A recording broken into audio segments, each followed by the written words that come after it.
something that I do want to share is, initially I said I was like, I had to go from a big company to a small company to pivot.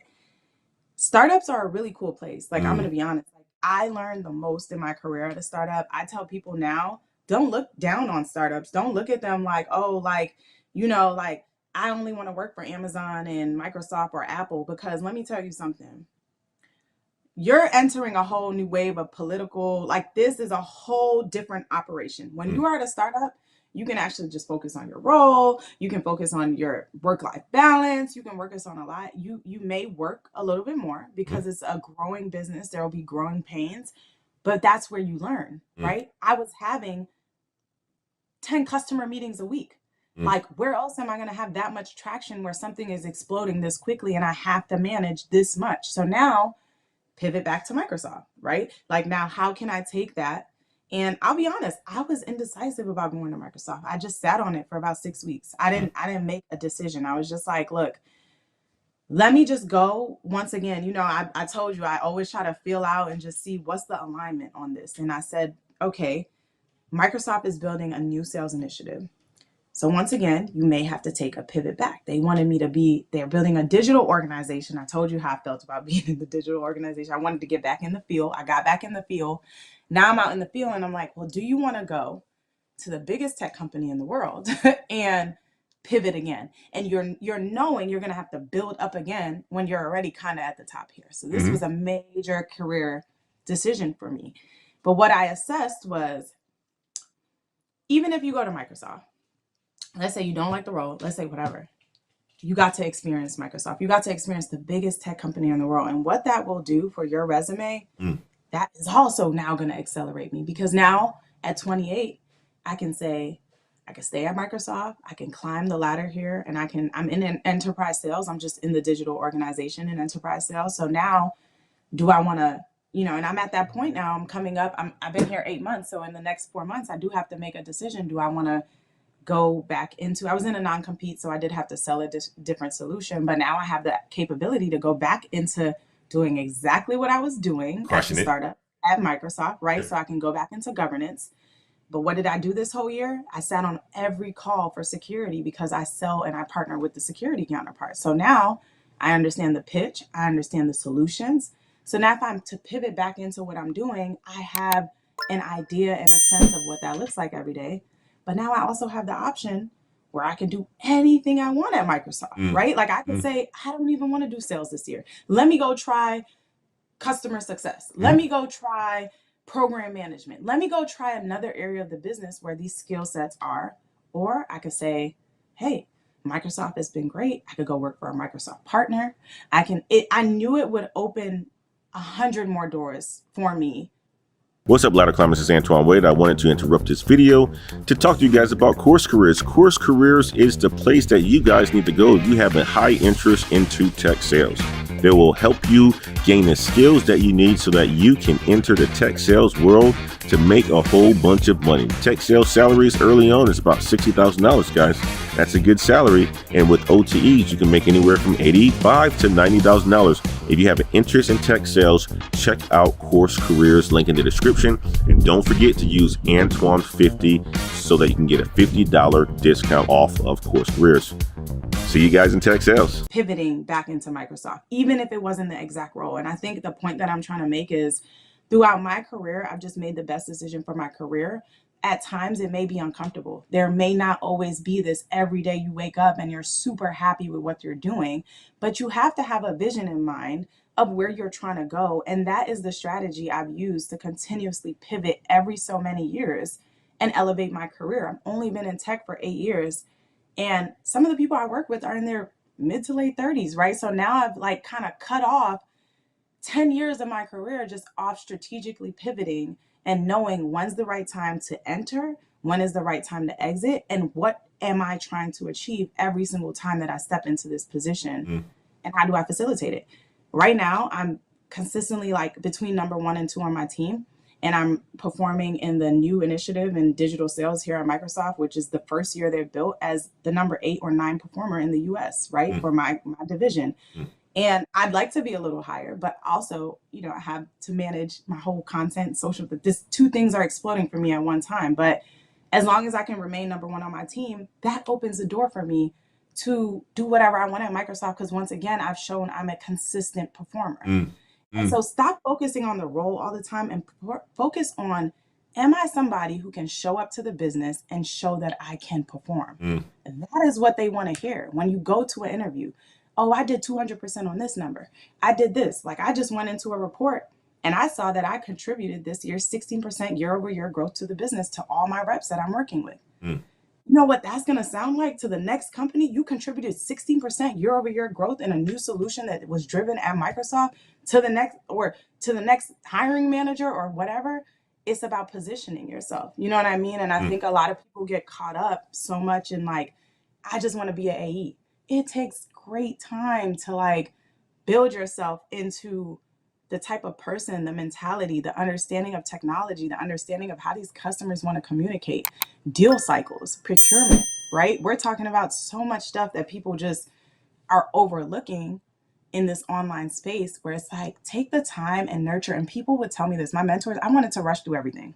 I wanted to be the AE immediately. Yep. And now, 8 years in the game, I'm like, okay, it makes sense. They were like, slow down, enjoy this role because one, it's gonna get more hectic. Mm. The more you do, let me tell you something. I blow this number out the water. You know what Microsoft gonna do next quarter? And I say, okay, double it then. Go ahead, keep raising it. Cause this was clearly too easy for you. So come on, we just gonna add more and more. It gets more and more difficult. Yep. So Yep. my advice to everybody is just enjoy the moment. Understand there is a process. Course Careers, like we said, we work with them. It is an amazing, amazing, amazing program. So many people have went through this. They found it on my YouTube, just like they found it on yours. And the feedback is amazing. People are getting placed within weeks of completing a course. Do y'all see how many years it took me to do this? So Mm-hmm. imagine being able to invest a few $100s and the return on the investment, like circling back around to, we went to college, that was a completely different investment, time and money wise. So imagine a few weeks, a few $100s, maybe a few thousand, whatever, you know what I mean? And the return on your investment is within maybe 24 months. You could possibly be in the position I'm in right now. It's priceless. Like it is really priceless. And we didn't have this opportunity. We Mm. didn't have these channels or avenues or people just sitting here telling us all these gems. There was nobody I could YouTube with sales gems for tech sales. I'd probably find one or two people. And even at that point, it was general selling. It wasn't as specific to tech sales. It was like, here, learn a prospecting strategy on LinkedIn, but they weren't telling me how to identify a CISO or C, you know what I mean? Mm. So it's just like, I just think like, yeah, my biggest advice is just enjoy it. Take the time, understand the courses and position most people are in this industry right now was not available to most of the people that you're seeing giving you this advice, and really strategize how you want to play this out in your career. Like Mm. that is kind of how I would sum up like my whole journey, where I'm at, where I'm able to go now from this place at 28 years old. You know It's what, really limitless.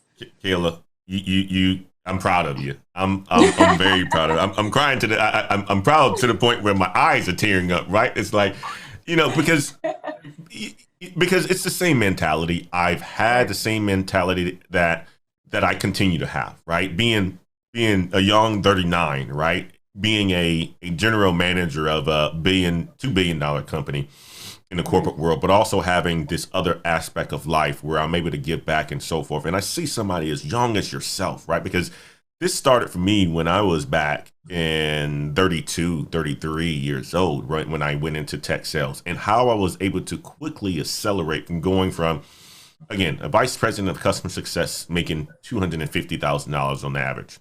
My first year in tech sales, 378. Second year, 400 and Nice. Nice. 424. Next year, 500. Next year, 620. Right? And what you're able to do in your career, but also in your personal life. Right? You've talked about how you ascended within your career and so forth, get all these opportunities, position yourself well, working for IBM, Microsoft. You can go anywhere and somebody's going to just give you a paper. Yes, I want Kayla. Look at a resume, high performer, always being able to bring in revenue, which we're never going to be fired when, you're a revenue generator for a Recession proof company.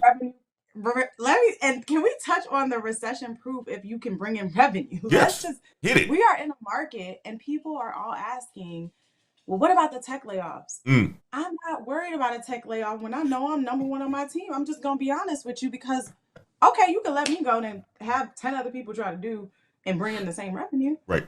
Like, you know what I mean? Like sales is kind of, if you are a high performer, because Mm, it's not recession proof if if you're you on a aren't, pit plan or if right. you're not doing well.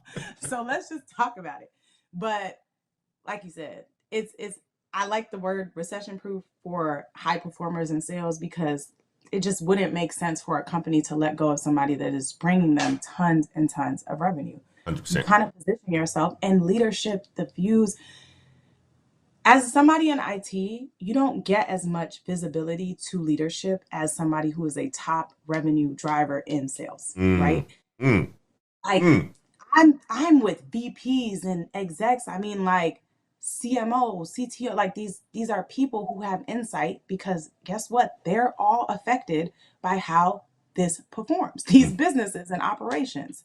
So they have insight into who's driving those operations and those numbers for them. mm. So that's just something I did want to just point out as you mentioned that because like so many people message me about like the layoffs right now and I'm like if you crushing your numbers, the last thing when they need money to be made is that they're gonna let you go. You know what I Exactly. mean? So Well, yeah, even, and I would even say this too, Kayla, right? Even if you are a poor performer, companies are still looking to bring in people who can bring in revenue. revenue, right? So you get fired as a sales account executive because you may not have hit your number because whatever happened in your career at that point in time. Right. Somebody's still going to hire you because they need to bring in revenue. And even if you Revenue. are a C or a B player, that's still something that contributes to points on that Right. scoreboard for companies, right? So a lot of times, yes, I mean, like Kayla, you nailed it. High performance salespeople, they don't have recession proof is it. Absolutely Like, flexibility. We get to do all sorts of stuff. We get all sorts right. of perks that most people don't get. We get the Yeah. visibility to climb the ladder. Literally, since I got promoted 3 times last year. Got promoted in It March, got promoted literally. in April, and got promoted in this year, right? So Mhm. you don't get that opportunity if you are in a non-visible position in IT and professional services and development and so forth. If you are looking to get to where Kayla's looking to get, and myself, high executive at top company or for our own company, you have to have that level of visibility. How do you get that Right. visibility? By bringing in revenue, something that Right. contributes to the top line or bottom line of the company. Your executives are going to know you. I gotta say this, Kayla, and you still got some time, right? Yeah, we can. I'm cool. Okay, good. Just want to make sure.